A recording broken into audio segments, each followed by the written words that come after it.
नमस्कार। आकाशवाणी जयपुर अजमेर से प्रस्तुत हैं प्रादेशिक समाचार।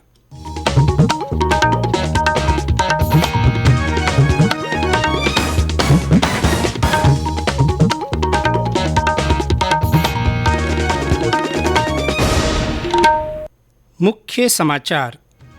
राष्ट्रपति रामनाथ कोविंद आज नई दिल्ली में तीसरे राष्ट्रीय जल पुरस्कार विजेताओं को सम्मानित करेंगे। राज्य विधानसभा का बजट सत्र संपन्न। विधानसभा अध्यक्ष डॉक्टर सीपी जोशी ने कहा, सत्र के दौरान कुल 25 बैठकें हुईं। प्रदेश में कोरोना संक्रमण को लेकर राहत की खबर। 6 जिलों में मिले केवल 9 ही नए संक्रमित। और प्रदेश में तेज गर्मी से जनजीवन होने लगा प्रभावित। मौसम विभाग ने अगले 3 दिन लू चलने की संभावना जताई। समाचारों के साथ मैं जितेंद्र सिंह पूनिया। श्रोताओं से अपील है कि कोविड से सुरक्षित रहने के लिए कृपया इन सरल उपायों का पालन अवश्य करें। पूर्ण टीकाकरण कराएं, मास्क पहनें, 2 गज की सुरक्षित दूरी बनाए रखें, हाथ और चेहरा साफ रखें। और अब समाचार विस्तार से। राष्ट्रपति रामनाथ कोविंद आज नई दिल्ली के विज्ञान भवन में तीसरे राष्ट्रीय जल पुरस्कार विजेताओं को सम्मानित करेंगे। राष्ट्रपति इस अवसर पर जल शक्ति अभियान कैच द रेन कैंपेन 2022 का शुभारंभ करेंगे। ये अभियान 30 नवंबर 2022 तक चलेगा। जल शक्ति मंत्रालय राज्यों, संगठनों और व्यक्तिगत स्तर पर 11 विभिन्न श्रेणियों में 57 पुरस्कार प्रदान कर रहा है, जिनमें सर्वश्रेष्ठ राज्य, सर्वश्रेष्ठ जिला, सर्वश्रेष्ठ ग्राम पंचायत और सर्वश्रेष्ठ नगर निकाय के पुरस्कार शामिल हैं। विजेताओं को प्रशस्ति पत्र, ट्रॉफी और नकद पुरस्कार दिए जाएंगे। सर्वश्रेष्ठ राज्य की श्रेणी में उत्तर प्रदेश को पहला, राजस्थान को दूसरा और तमिलनाडु को तीसरा पुरस्कार मिला है। पुरस्कार विजेताओं ने जल प्रबंधन के क्षेत्र में अनुकरणीय कार्य किया है। प्रधानमंत्री नरेंद्र मोदी आज वीडियो कॉन्फ्रेंस के माध्यम से मध्य प्रदेश में प्रधानमंत्री आवास योजना ग्रामीण के लगभग 5,21,000 लाभार्थियों के गृह प्रवेश कार्यक्रम में हिस्सा लेंगे। वे इस अवसर पर एक सभा को भी संबोधित करेंगे। देश के प्रत्येक जरूरतमंद परिवार को सभी मूलभूत सुविधाओं के साथ पक्का मकान उपलब्ध कराना प्रधानमंत्री का सतत प्रयास रहा है। इसी दिशा में यह एक और कदम है। प्रदेश में गर्मी को देखते हुए शहरी और ग्रामीण क्षेत्रों में टैंकरों के माध्यम से जल परिवहन के लिए 11,580 लाख रुपए खर्च किए जाएंगे। इसके अलावा 10 जिलों चूरू, बाड़मेर, बीकानेर, जालौर, जैसलमेर, पाली, सिरोही, जोधपुर, नागौर और डूंगरपुर के अकाल से प्रभावित क्षेत्रों में सहायता मद के तहत जिला कलेक्टर द्वारा जल परिवहन की व्यवस्था कराई जाएगी। प्रदेश की मुख्य सचिव उषा शर्मा ने अधिकारियों को निर्देश दिए हैं कि राज्य में चल रही परियोजनाओं को तय समय में पूरा किया जाए। श्रीमती शर्मा ने कल जयपुर में प्रदेश में चल रही प्रमुख योजनाओं की क्रियान्विति की समीक्षा की।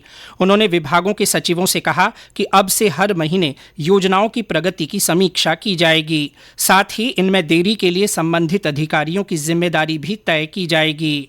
राज्य में राष्ट्रीय खाद्य सुरक्षा योजना के अंतर्गत 1 अप्रैल से नए नाम जोड़े जा सकेंगे। इसके लिए विभाग ने तैयारियां शुरू कर दी हैं। खाद्य और नागरिक आपूर्ति विभाग के अतिरिक्त आयुक्त अनिल अग्रवाल ने बताया कि जनसंख्या के हिसाब से केंद्र सरकार ने 4 करोड़ 46 लाख नाम जोड़ने की मंजूरी दी है। उन्होंने बताया कि नाम जुड़वाने के लिए पात्र व्यक्ति ई-मित्र के माध्यम से आवेदन कर सकते हैं। फिलहाल इस योजना में 4 करोड़ 34 लाख लोग जुड़े हुए हैं। प्रदेश के सभी जिलों में 1 अप्रैल से समर्थन मूल्य पर गेहूं की खरीद शुरू होगी। अभी समर्थन मूल्य पर कोटा संभाग में गेहूं की खरीद हो रही है। खाद्य और नागरिक आपूर्ति विभाग के अधिकारियों ने बताया कि अब तक 3,000 से ज़्यादा किसान अपनी उपज बेचने के लिए ऑनलाइन पंजीकरण करा चुके हैं। भारतीय खाद्य निगम, राजफेड तथा अन्य एजेंसियों की ओर से पूरे राज्य में कुल 400 खरीद केंद्र बनाए गए हैं। राज्य विधानसभा का बजट सत्र अनिश्चित काल के लिए स्थगित कर दिया गया है। विधानसभा अध्यक्ष डॉक्टर सीपी जोशी ने बताया कि 9 फरवरी से शुरू हुए इस सत्र में कुल 25 बैठकें हुईं और लगभग 171 घंटे 19 मिनट विधानसभा की कार्यवाही चली। उन्होंने कहा कि इस सत्र में सदस्यों से कुल 8,336 प्रश्न प्राप्त हुए, जिनमें से तारांकित प्रश्न 3,785 और अतारांकित प्रश्न 4,547 थे। इनमें से 333 प्रश्न मौखिक रूप से पूछे गए थे। ये समाचार आकाशवाणी जयपुर अजमेर से प्रसारित किए जा रहे हैं। इन समाचारों को आप हमारी वेबसाइट news.on.air.gov.in पर राजस्थानी में भी पढ़ सकते हैं।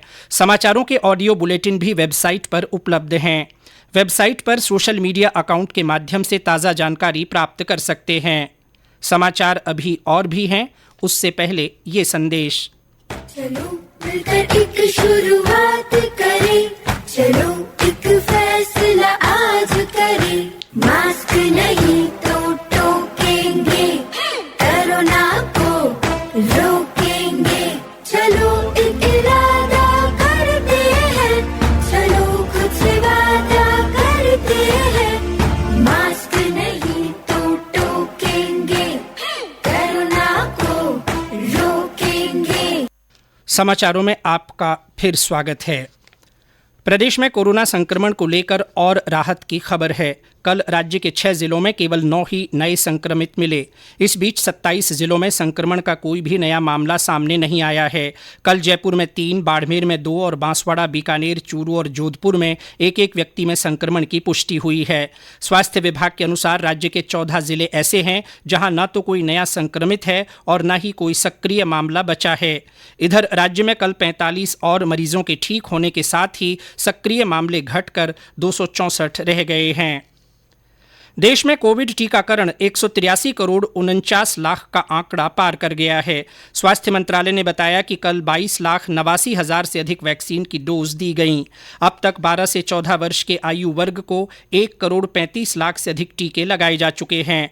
इधर राज्य में अब तक 10 करोड़ 23 लाख से अधिक टीके लगाए जा चुके हैं। इनमें 5 करोड़ 54 लाख से ज़्यादा को पहली और 4 करोड़ 54 लाख से ज़्यादा को दोनों डोज लग चुकी हैं। प्रदेश में कल 1,68,480 लोगों को टीके लगाए गए। प्रदेश भर में चलाए जा रहे शुद्ध के लिए युद्ध अभियान के तहत कल बीकानेर और चूरू जिले के सरदार शहर में खाद्य सुरक्षा बलों ने कार्रवाई की। इस दौरान बीकानेर में एक दुकान से 45 किलो दूषित मिठाइयां नष्ट करवाई गईं। साथ ही दूध, दही, पाम ऑयल सहित अन्य खाद्य पदार्थों के नमूने लिए गए। चूरू से हमारे संवाददाता ने बताया कि सरदार शहर में खाद्य सुरक्षा टीमों ने 2 फर्मों से मसाले और खाद्य तेलों के नमूने लिए। करौली जिले में उत्तर भारत की प्रसिद्ध शक्तिपीठ कैला देवी मेले की आज से शुरुआत हो गई है। राजस्थान सहित अन्य राज्यों से श्रद्धालुओं का कैला देवी पहुंचना शुरू हो गया है। और ब्यौरा हमारे संवाददाता से।